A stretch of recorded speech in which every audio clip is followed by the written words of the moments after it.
ئەمە دیمەنی شۆفێری ئەو بار هەڵگرانەیە کە ماوەی 10 ڕۆژە لە نێوان شارۆچکەی دووس خورمات و ناحی سلێمانبەگدا وەستاون، چونکە حەشدی شەعبی و هێزە عێراقیەکان ڕێگە نادەن کاڵە و شمەکەکانیان بۆ پارێزگاکانی ناوەڕاست و باشووری عێراق بگوازنەوە.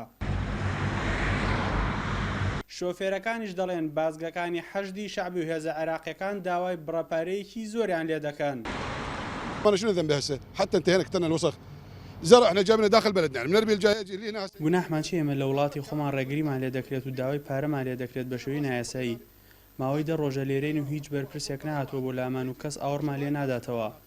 حەشدی شەعبی و هێزە عێراقیەکان هەموو ڕێگاکانیان بە ڕووماندا داخستووە. ودنا للطبيب ورا الحاجات. اريد اطب البغداد صار لي 6 ايام ما اقدر اطب. 6 ڕۆژە هەوڵ دەدەم بچمە نێو بەغدا بەڵام ڕێگریم لێ دەکرێت و داوای پارێکی زۆرم لێ دەکەن. ئێمە شەژارین و تەنها شۆفیری دەکەین، ناتوانین ئەو بڕەپارەیە بدەین بە بازگەکان. كركوك يعني هەرچەندە ئەو شۆفێرانە لە خاڵە سنووریەکان باجیان لێ وەرگیراوە، بەڵام دەڵێن ئەو باجانە هیچ سوودێکی نییە و لە بازگەکانی حەشدی شەعبی و هێزە عێراقیەکان مامەڵەی پێوە ناکرێت.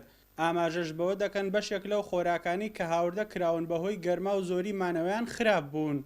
شفت يا ضاع هذا الحمل كله خربان منو يعوضنا يعني دافعين رسومات هاي اوراقنا كلها صوليه. ئێمە لە خاڵە سنووریەکان باجمان داوە، نازانین هۆکار چیە دووبارە داوای باجمان لێ دەکەن.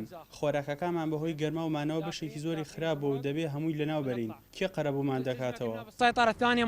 قایمقامی دووس خورماتوش دەڵێت ئەو بازگانە لە سنووری دەسەڵاتی ئەوەندانیە و نازانن بەپی چی یاسایەک پارە لە شۆفێران وەردەگیرێت و دەبێت حکوومەتی ناوەندی کێشەکە چارەسەر بکات.